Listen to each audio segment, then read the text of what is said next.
башка шаардыктар сыяктуу эле бул менин өз шаарым. Ошондуктан биз коопсуз, жакшынакай шаарын жасадык деп санайм. Менин максатым Кубанычбек кеңешинин демилгеси менен сиздер кабыл алган программаны улантып, андан ары ишке ашыруу, ага жаңы импульс, жаңы дем күч берүү.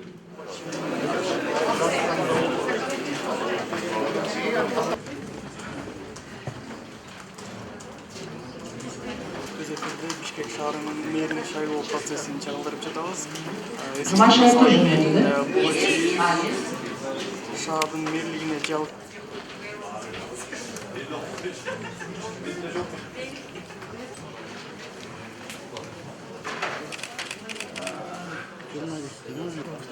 «41, 42.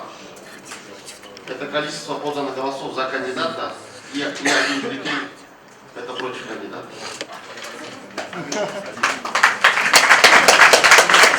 Можно поздравить кандидата с избранием. Я вас поздравляю.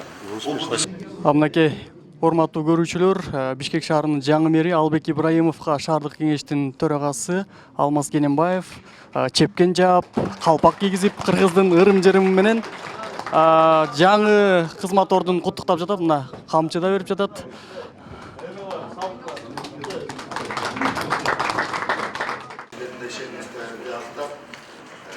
Шаарыбыз